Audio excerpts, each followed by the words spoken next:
Hello, duelists, and welcome to a Blue Eyes replay here. We've got a match for you against an unlikely competitor, but definitely one that has shown up a little bit more frequently, Fire King. So yeah, let's go ahead and get into it. We got a Maiden, Droll, Ash, Wishes, and Sage in hand. And we are going first, which is fantastic. So we're going to lead with the Maiden here. Go ahead and place True Light. And then let's check for Ash. They do indeed have it. So we're just going to go ahead and proceed with our Sage play here. So we're going to Sage on up. They do have the Imperm. Makes sense, right? Very well. So this just means we're going to end on the Spirit. So we'll go ahead and grab our Link 1 here, which then grabs our Field Spell. Field Spell can go ahead and set up the Blue Eyes. They've already used Ash, so their second copy is not doing anything on us right now. So we're going to go ahead and drop the Blue Eyes and then use our Link 1 to bring back the Blue Eyes, which then in turn Maiden brings herself back. We're going to Wishes, get our Neo in rotation here for a little targeting protection, and end on our Spirit. So we then, of course, in the end phase, use our True Light effect, obviously after we've got the Spirit Dragon set up here, grab our Trap.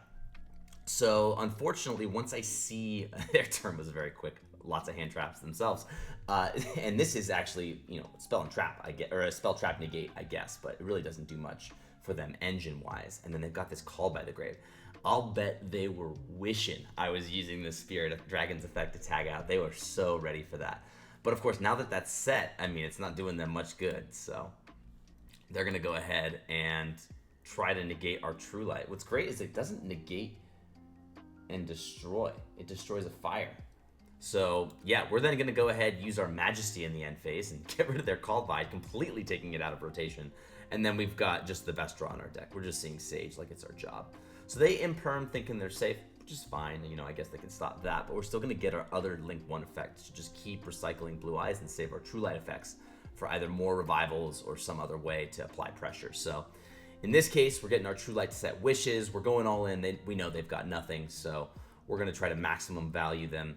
This Ultimate Fusion could work depending on how it's used. So they're going to use it as its pop effect to get rid of that and then probably try to make one more big dragon. Oh, we're just going to use Sage effect. Now, Sage gets better when you have obviously 2 Blue Eyes or a Blue Eyes and another target there. We were using the Maiden as its secret effect. We targeted it with Sage to be able to bring out a Blue Eyes or a level 1 Light Tuner. So we were getting full value. We definitely had game. So let's go ahead and get on into game 2 here.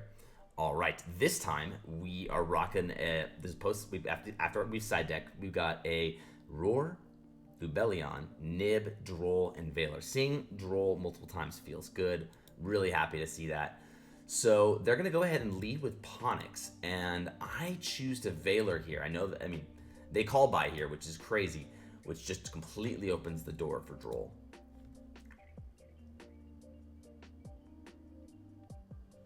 So then they're going to choose to Sanctuary. And this is a little bit interesting because I'm surprised they don't choose to activate it. Is that because the island searches? I'm less familiar with these Fire King cards, but maybe there was no point in getting to that. Don't you want this on field to quick XYZ summon? I don't know. This still seems like it's live on the Garunix.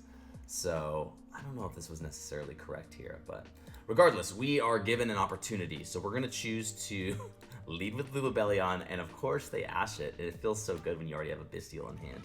So this is a little bit weird and awkward, right? Because we don't really have much engine besides this Roar, so we really got to just do our best to set up this line to a regain. We need to get this Bystial Lubellion online here. So this means a normal summon of the Druis Worm to then get our Lubellion. It does eat a Veiler, which is fine, but the thing is, I don't think you remembered. Why is this Veiler banished? It's not because of a Bystial. Yeah, it really hurts to play into your own Call by. Oh, wait.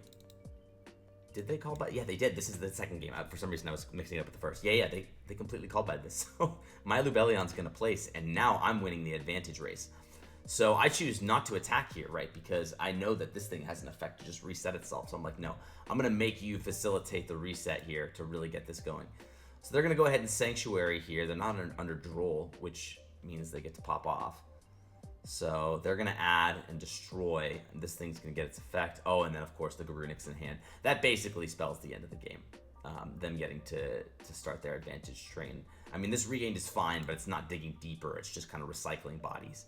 And yeah, they deal with it pretty early, which is not good. They've got their Fire King Skyburn. Love that card. Really cool stuff. They're going to use it to pop. We can remove their Garunix, which is great and all. But that just clears the way for us to, you know, hopefully draw into something, and we don't. And they've got their advantage rolling way too hard. So we'll probably give them another... Oh, and then they're on their own roll, of course. So yeah, they've got their Ponix effect, and it's just too much. So we're going to take it to game 3.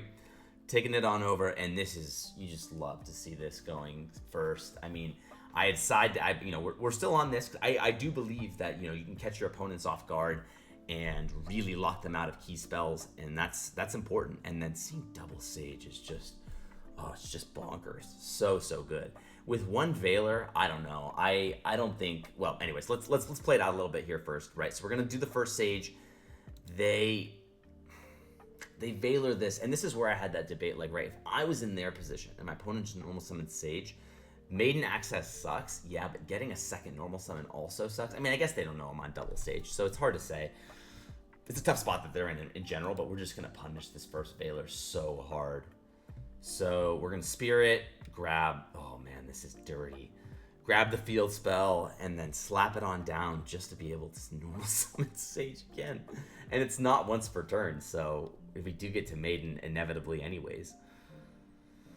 So let's take a close look here. So they've obviously got Nib, and I'm trying to remember if I played around it or not. I don't think I did. So yeah, we're already on our 4th and then 5th summon with the Maiden. We're going to play hard into Nib. We do have our True Light and Kaiser, which is really incredible. This is going to showcase the power of the Kaiser Seahorse as an extender. So choosing to special summon means we get to Kaiser Seahorse on out into our Seal. Kaiser then dumps the Jet. So this is a nasty setup we have here. So I've decided to tech in one Jet. I actually reduced Blue Eyes to just one copy in the main deck. I know it's kind of crazy. Having to rely on Roar is a little bit scary, but, you know, I think having that second brick just sucks, and we're just trying to maximize consistency, and so I figure, let me replace that with a Jet, and so far, I mean, the results will speak for themselves. It is incredible what that card can do. So we're going to put them under Secret Village, and then immediately in the draw phase, we're going to have to use our True Light. I don't know if Skyburn stops that, their quick play. And then, of course, we've got our Maiden here, right? And Maiden just means that this is 2 spellcasters on its own, because if your opponent tries to mess with it, like going to attack, it just means we're going to bring out the Sage, which means there's always a play available to us. So they're forced to pass, and they've stuck its Nib evenly matched. This is a really bad combo. I don't know. Playing Bystials or Nib, like Phantasmate 2, cards that put themselves on the field, just, God, it's just really terrible synergy with the evenly matched. So I'm personally not a big fan of that decision there.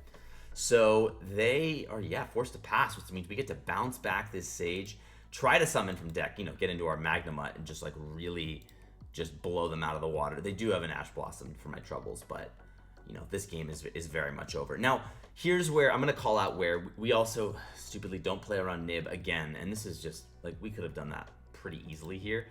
So we needed to basically clear this guy and then, you know, make enough for game here. And so there's very much a world where we just use the Jet in the battle phase after, like, trading with the Blue Eyes to just go for game after making a Spirit with one other Blue Eyes monster. So yeah, there are easily ways to play around Nibiru. So the normal summon of Sage, we're gonna go ahead and set.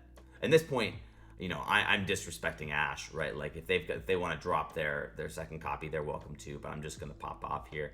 I don't think the fusion was correct because this is gonna put back, and we don't have access. We swapped out for the Secret Village here, so that means that you can't really like get access to your Blue Eyes easily again without using another spell or trap. Or, I guess, this Sage in hand if you don't want to normal summon it. So, I don't know. Maybe this was the correct play and we just have to use this Sage in hand, because let's game this out. If we, so far, have only committed one monster... Oh, no. Was this even committed this turn? Let's see. Chain Link 1. So, our main phase... Yeah, we summoned the Sage and we've already grabbed stuff. Yeah. So... The Sage was our first monster summoned, so we could then use this to recycle and then set up our Tyrant Dragon, and then use this Sage's other effect to, you know, tag this first Sage out into the last Blue Eyes and go for game. So that's the easiest way to play around Nibiru here. We choose not to. Oh god, we don't even use the pop. This is not good, but you know, we'll get there in the end here, because basically we're gonna kill their thing with the Tyrant and then use the Jet to go in. But we just didn't play around Nib, which is just kind of silly. But yeah, besides that, this was an easy GG, and really just shows why the Jet is actually a powerful consideration here. So I was sleeping on it, and so I figure I will showcase its power in a match format, and really how it synergizes well with my list that I've got going here. So anyways, I hope you enjoy. Peace.